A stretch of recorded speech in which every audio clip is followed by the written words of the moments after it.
जय श्याराम। पीछे के प्रवचन में हमने कहा था कि गुरु ने शबरी को आंखें दी, दृष्टि दी, तो उसने राम के रूप में आए हुए गुरु को पहचान लिया और वो कहती है, मुनि के बचन समुझ जिय भाए, शबरी देख राम गृह आए। यहाँ मुझे एक बात और कहनी है। भगवान इस धरती पर भक्त के भाव के कारण ही आते हैं।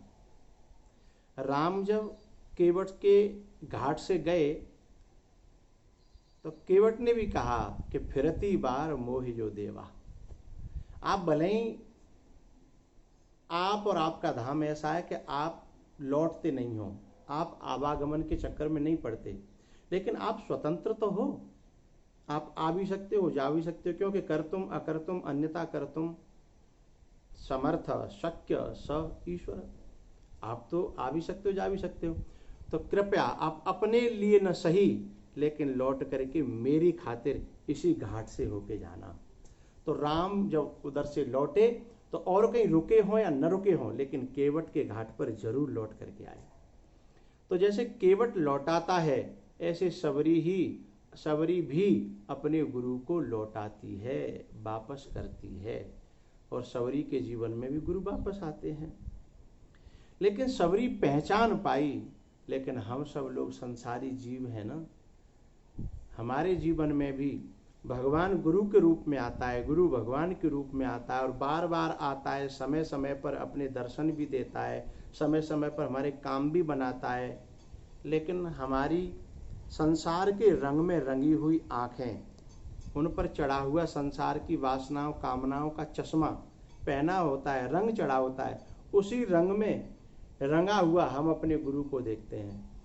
हमको जैसा गुरु दिखना चाहिए, जैसा परमात्मा देखना चाहिए, वैसा हम नहीं देख पाते हैं। यदि गुरु को हमें सचमुच में समझना है, समझ तो नहीं सकते, लेकिन जितनी हमें हमारे कल्याण के लिए हमें जितना होना चाहिए, उसके लिए हमें कुछ साधन अपनाने चाहिए। क्या? जब भी हम गुरु के जीवन में पांव रखें तो कोशिश करें कि हमारी आंखों पर संसार का कोई भी चश्मा न चढ़ा हो। अक्सर करके 9 प्रकार के चश्मा होते हैं संसार के। उन 9 प्रकार के जो चश्मा है, उनमें से एक भी चश्मा चढ़ा रहा तो हमें गुरु का दर्शन नहीं होगा। हम जाएंगे वो गुरु जी के दर्शन कर आए, लेकिन गुरु का दर्शन नहीं होगा। हमें तो वही दर्शन होगा जो जैसा हमारा चश्मा है। जैसे बच्चा छोटेपन में वो मेला में से चश्मा खरीद के पहन लेता है, पीला हरा लाल, तो फिर ओरिजिनलिटी खत्म हो जाती है, वास्तविकता नहीं दिखती। जैसा है वैसा नहीं दिखता, वैसा ही दिखता है जैसा चश्मा का कलर होता है। ऐसे ही हमारी दृष्टि पर संसार का यदि रंग चढ़ा है तो फिर क्या होगा? हमें अपना महापुरुष बुद्ध पुरुष, अपना गुरु भी वैसा ही दिखाई देगा। वे चश्मे 9 प्रकार के हैं, और भी प्रकार हैं, लेकिन मुख्य 9 हैं। तो पहला चश्मा है कामना का चश्मा। यदि हम गुरु के पास में कोई कामना लेकर के जाएंगे तो उस कामना के हिसाब से ही गुरु का रूप दिखाई देगा। उसमें जो सचमुच में गुरु होता है वो समझ में नहीं आएगा हमारी, क्योंकि निगाह हमेशा अपनी कामना को पूरी करने के ही चक्कर में रहेगी, और वह पूरी हो जाएगी तो लोभ बढ़ जाएगा, और यदि पूरी नहीं होगी तो क्रोध बढ़ जाएगा। तो फिर उस कामना के आसपास 2 चश्मे और हैं, क्रोध का और लोभ का।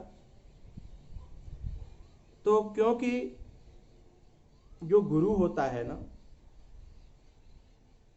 उसकी जिम्मेदारी होती है शिष्य के कल्याण की। तो कुछ कामनाएं तो ऐसी होती हैं कि जिन्हें गुरु पूरी कर भी सकता है, जो सद कामनाएं हैं, शुभ कामनाएं हैं। लेकिन जो कामनाएं सही नहीं हैं, पतन का कारण है, गलत हैं, नीचे ले जाने वाली हैं, उन कामनाओं को गुरु पूरा नहीं कर सकता। और जब पूरी नहीं होती है तो फिर कभी कभी हम अपने गुरु को क्रोध के चश्मा से देखने लगते हैं, और जब पूरी नहीं करते तो जब क्रोध का चश्मा आता है तो फिर हम न जाने किस किस प्रकार की कुछ बातें, कुछ शब्द, कुछ ऐसे अपराध कर जाते हैं। तो फिर दर्शन करना तो बहुत दूर रहा, फिर गुरु के प्रति प्यार भी नहीं रह जाता जैसा प्यार रहना चाहिए, वो प्रेम को भी नष्ट कर देता है। इसलिए मूल में अपने कामना के चश्मा को उतार करके ही हम गुरु जी के पास जाएं। यदि गुरु जी से हमें, अपने गुरुओं के शरण में रह करके हमें अपना कल्याण, अपना जीवन का विकास, अथवा अपने जीवन में जिसके लिए मानव जीवन मिला है उस उद्देश्य को पूरा करना चाहते हैं तो, नहीं तो उस चश्मा को पहने हुए हम उसी कलर में, जिस कलर में हम संसार को रंगा हुआ देख रहे हैं, उसी कलर में, उसी रंग में अपने गुरु को भी रंगा हुआ देखेंगे, क्योंकि हमारी आंखों पर चश्मा ही उसी कलर का है। बस आज इतना ही। जय श्री राम।